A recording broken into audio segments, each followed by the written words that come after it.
안녕하세요. 블룸스버리 영어 강사 허가은입니다. 오늘은 CRE 보드 기준으로 하는 First Language English 페이퍼 1과 페이퍼 2 풀이 과정에 대해서 말씀드리려고 해요. 여러분이 항상 어려워하시는 페이퍼 1에서 감점이 제일 많이 되는 부분이 Question 1F와 Question 2CD, 그 다음 Question 3죠. 근데 이 중에 오늘 저희가 같이 살펴볼 부분은 Question 1F와 Question 2D, 그 다음 Question 3에 대해서 간단하게 이야기를 나눠보도록 하겠습니다. 여러분 Question 1F를 보실 때 제일 많이 당황하시는 부분이 서머리를 써야 한다는 부담감이 좀 있으시죠? 서머리 쓰는 연습은 많이 해보셨을 거예요. 그런데 이 서머리는 답안쓰기의 서머리는 다른 서머리랑 다른 부분이 있는데요. 일단 제일 첫 번째, Continuous Writing 포맷으로 써야 된다는 제약이 있어요. Continuous Writing은 여러분이 많이 알고 계시겠지만 두 가지 요소가 있는데 하나는 Complete Sentence로 써야 한다는 규칙이 있고요. 두 번째는 tense를 지켜주셔야 된다는 규칙이 있습니다. Complete sentence는요, 주어와 동사, 필요하다면 목적어와 같은 이런 완전한 문장의 형태로 period로 끝나는 문장을 써야 된다는 거고요. 두 번째 tense는 무조건 present tense로 지켜주셔야 한다는 법칙이 있습니다. 그래서 continuous writing 포맷이 아니라 어떤 학생들은 bullet 포인트 형태로 노트 포맷 형식으로 쓰시는 분들이 있는데 이러면 큰 감점 요인이 될 수 있으니까 주의하셔야 되고요. 자, 두 번째 지켜야 될 규칙은 바로 5개에서 6개의 포인트를 찾는 부분인데요. 여러분이 페이퍼 1에서 인서트 페이퍼로 가지고 오는 부분은 크게 세 가지가 있어요. 텍스트 A와 텍스트 B, 그 다음 텍스트 C가 있죠. 이때 Question 1F를 풀 때는 텍스트 A 아니면 텍스트 B를 중심으로 풀게 되는데요. 자, 텍스트 A와 텍스트 B를 클로즈 리드를 한 다음에 서머리를 할 때 필요한 포인트를 찾으시겠죠? 그런데 여러분이 120단어 안에 워드 카운트가 있기 때문에 이 카운트 안에 여러 가지 포인트를 다 찾으면 좋겠지만 시간 제약이 있죠. 그렇기 때문에 저는 5개에서 6개의 포인트를 최대한 찾으시라고 말씀을 드립니다.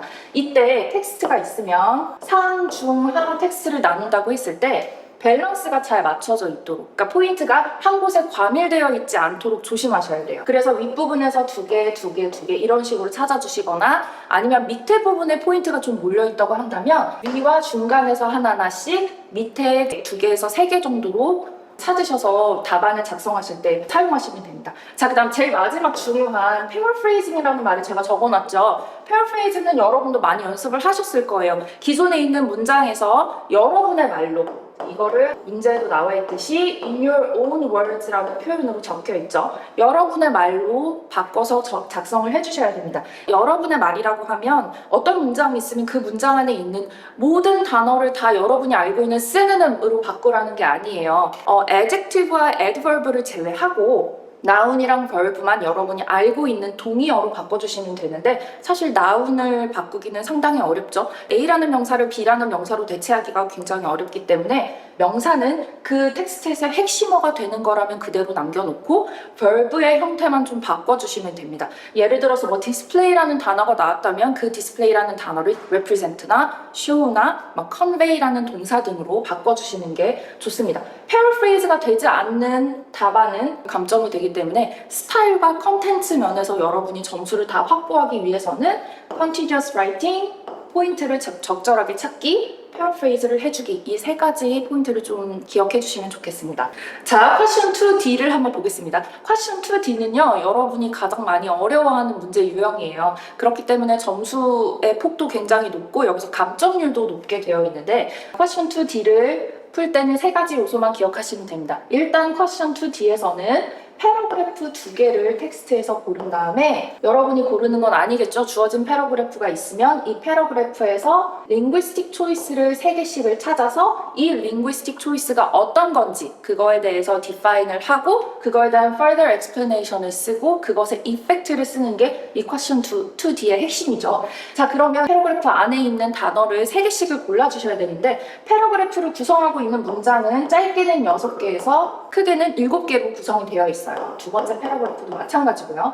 근데 이때 패러그래프를 문장을 꼼꼼하게 읽으신 다음에 3가지 포인트를 찾아야 되죠. 근데 이 포인트는 단어만으로 이루어져 있는 포인트라기보다는 어떤 문장을 골라서 그 문장 안에 있는 단어가 어떤 이펙트를 가지고 있는지 여러분이 분석을 해주셔야 돼요. 예전과 다르게 요새 이제 나오는 페이퍼 1 문제는 이미저리를 꼭 포함해서 답안을 쓰라고 애초에 문제집에 묘사가 되어 있는데요. 이때 이미저리는 크게 두 가지로 나뉩니다. 하나는 비주얼 이미저리와 두 번째는 오디터리 이미저리예요. 비주얼 이미저리와 오디터리 이미저리는 여러분이 이미 잘 알고 있죠. 인간의 감각을 자극하는 여러 가지 단어와 표현들을 이미저리라고 부르는데 이때 시각과 청각을 자극하는 이미저리가 쓰인 단어들을 여러분이 찾아주시면 돼요. 이거는 그러니까 세 개 중에 하나씩은 이미 빠지는 요소가 되는 거겠죠? 그래서 이미저리는 하나씩 골라서 써주시고 자, 이때 점수를 조금 더 받을 수 있는 건 오디터리 이미저리를 잘 찾아주시는 거예요. 그런데 모든 패러그래프에 오디터리 이미저리가 나와 있지는 않기 때문에 필요하다면 비주얼 이미저리를 잘 찾아서 묘사를 해주시고 자, 이제 남은 한 가지를 썼으니까 포인트가 두 가지가 남죠. 그 두 가지는 바로 리터러리 디바이스에서 찾아주시는 거예요. 여러분이 퀘스천 2 뒤에서 감점이 많이 될 수 있는 여러 가지 요소들이 있는데 그 중에 가장 큰 게 바로 이 리터러리 디바이스를 제대로 찾지 않고 찾았다 하더라도 그게 어떤 의미를 가지고 있는지 묘사하지 못해서입니다. 일단 여러분이 알고 있는 모든 리터러리 디바이스를 총 집합해보면 10개도 넘고 20개도 되고 30개도 될 거예요. 그런데 우리가 페이퍼 1에서 쓰는 리터러리 디바이스는 몇 개로 한정이 되어 있어요. 자, 시밀리와 metaphor, irony, personification, alliteration, exaggeration, visualization 이 안에서 왔다 갔다 해요. 여기서 여러분이 제일 많이 쓰는 건 아마도 simile와 metaphor, personification 정도일 거예요. 그나마 personification도 잘 안 쓰는 경향이 있는데 일단 simile는 like나 as가 들어가는 단어가 있으면 무조건 simile라고 정리를 할 수 있죠. 그래서 눈으로나 이렇게 텍스트를 읽었을 때 가장 빨리 찾을 수 있는 요소이기 때문에 simile를 제일 빨리 찾아주시는 게 좋고 simile가 없이 A는 B다. A와 B가 전혀 관련이 없는 대상이지만 두 개가 히든 미닝이 연결되어 있다는 점에서 메타포라고 할 수 있잖아요. 그 단어가 있다면 메타포를 찾아주시고 A라는 대상과 B라는 대상에 대해서 설명을 하는데 A와 B가 한 단어, 한 문장 안에서는 말이 되지만 숨은 의미가 부딪히는 경우 그럴 때는 아이러니를 찾아주시면 되는데 아이러니는 사실 퀘스천 2 뒤에서 많이 나오지는 않아요. 그래도 간혹가다 한 번씩 나오게 됐는데 그럴 때마다 학생들이 놓치는 경향이 있어요. 아이러니를 많이 찾아주시면 좋을 것 같고 personification은 여러분이 개념적으로나 많이 알고 있는 단어일 텐데요. 사람이 할 수 없는 동작을 생물이나 무생물이 사람처럼 무언가를 하거나 어떤 감정을 느끼는 표현이 나올 때 personification이라고 하죠. 한국말로는 의인화라고 하는데 이 표현들도 가끔씩 이 패러그래프에서 하나 두 개씩 나오는 경향이 있어요. 그래서 이것도 꼭 지적을 해주시고 alliteration 같은 경우는 우리가 poetry analysis 할 때 많이 쓰는 단어긴 한데 alliteration이 둘 중에 하나 패러그래프에서는 항상 하나씩 나오더라고요. 자, alliteration이 뭐죠? A와 A라는 단어를 연달아 썼을 때 그 A를 시작하는 알파벳이 똑같은 거, 자음과 모음이 똑같이 시작하는 거 이런 걸 alliteration이라고 하죠. 뮤지컬 이펙트를 주기 때문에 중요한 개념이라 이것도 좀 정리를 해주시면 좋을 것 같고 여러분이 exaggeration이라는 말 대신에 포에틱 디바이스에서는 하이퍼볼리라고 알고 있는 이 개념 이미저리를 찾아야 되는 이미저리가 기본으로 깔고 있는 이 패러그래프에서는 아무래도 어떤 대상이나 어떤 배경이나 세팅에 대해서 설명을 할 때 어떤 점은 굉장히 과장해서 설명하는 경우들이 많아요. 뭐 1년에 한 번도 볼까 말까 한 광경이다 라든가 살면서 한 번도 느껴보지 못한 감정이다 라든가 이런 표현들은 여러분이 exaggeration이라고 충분히 지적할 수 있습니다. 기억해 주시고 자, 마지막으로 visualization이 있어요. visualization은 여러분 이미저리에서 비주얼 이미저리랑 많이 헷갈려 하시는데요. 이번에 제대로 정리를 하고 넘어가시면 좋을 것 같은데 비주얼 이미저리는 어떤 거냐면요. 눈에 실제로 보이는 대상 예를 들면 뭐 제가 펜을 들고 있죠. 펜에 대해서 생생하게 묘사하는 걸 비주얼 이미저리라고 한다면 비주얼라이제이션은 우리가 눈에 보이지 않는 그렇지만 머릿속으로나 마음속으로나 존재하는 개념적인 대상 예를 들어 행복 이런 개념들을 눈에 보이게 설명하는 걸 비주얼라이제이션이라고 합니다. 여러분 이걸 헷갈리시면 안 돼요. 비주얼 이미저리는 기존에 누구라도 알 수 있게 존재하는 대상에 대해서 vivid description으로 설명하는 거 비주얼라이제이션은 눈에 보이지 않지만 개념적인 단어로 존재하는 대상을 vivid description으로 설명하는 거. 이 두 개의 차이를 잘 기억하셔서 포인트 찾을 때 도움이 되셨으면 좋겠습니다. 자, 그 다음 마지막으로 further explanation을 여러분이 열심히 하실 거예요. 포인트를 찾고 이 포인트가 무슨 의미가 있어서 이 답안에 도움이 된다고 작성을 하실 거예요. 여기까지는 다들 많이 하시는데 정말 중요한 부분은 이펙트예요, 이펙트. 이렇게 디스크립션을 해서 이 explanation이 도대체 이 글을 읽을 때 독자에게 어떤 효과를 주는지, 글을 쓰는 사람과 그 다음에 글을 읽는 대상에게 어떤 임팩트와 어떤 이펙트를 주는지 이것까지를 한 문장으로 묘사하셔야 이 답안이 완성이 됩니다. 마지막으로 페이퍼 1에서 제일 어려워하는, 그 다음 제일 많은 시간이 할애되고 제일 많은 점수를 잃게 되는 퀘스천 3에 대해서 이야기를 나눠볼게요. 퀘스천 3는 어떠한 질문, 어떠한 아이덴티파이나 짧은 글을 쓰거나 하는 것 없이 하나의 완성된 에세이를 쓰는 형태로 되어 있죠. 여러분이 이때 이제 에세이를 쓸 때 에세이 종류에 따라서 어떤 식으로 글을 쓸지에 대한 포맷이 좀 헷갈려 하시는 분들이 많아요. 그래서 뭐 레터를 쓰나 스피치를 쓰나 인터뷰를 쓰나 아티클을 쓰나 다 비슷한 형식으로 썼는데 나는 글을 완성했는데 왜 점수가 제대로 나오지 않죠? 라고 이렇게 물어보시는 학생들이 많이 있어요.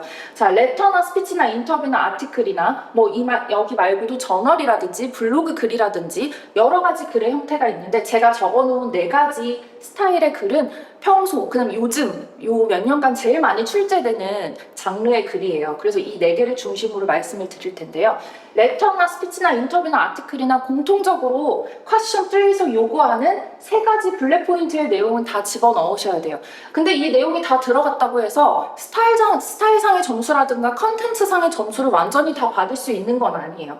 자, 레터는 여러분이 가장 쉽게 그 다음에 빨리 작성할 수 있는 글의 형태인데, 일단 레터는 greetings라는 인사말이 들어가야 하죠. 그 다음에 간단하게 안부를 묻는 표현이라든가, 그 다음에 블랙 포인트에 대한 이야기를 쓰고 마지막에 답변을 촉구하는 문장을 1-2개 정도 써서 마무리를 하는 형태의 글쓰기예요. 그래서 아마도 여러분이 뭔가 임프로바이즈를 하거나 머릿속으로 떠오르는 말을 상상해서 쓰거나 할 때 상상의 요소가 제일 많이 안 들어가는 글이어서 쓰기가 제일 쉬우실 거예요. 자, 2번째 문제는 이제 스피치예요. 스피치는 연설을 하는 형태로 글을 쓰는 건데 아무래도 듣는 사람이 있겠죠. 그래서 스피치에서 제일 중요한 거는 타겟 어디언스예요. 누구를 중점으로 글을 쓰고 누구를 중점으로 이 글을 말을 하게 되는지를 생각을 하고 글을 써야 되는데, 이 타겟 오디언스는 여러분이 정하는 게 아니라 문제에서 줍니다. 뭐 학교의 패컬티라든지 직장 동료라든지 여러분보다 뭐 학력 수준이 낮은 뭐 주니어라든지 아니면 선배라든지 이런 식으로 그래서 이미 요소를 주기 때문에 이걸 바탕으로 글을 쓰셔야 돼요.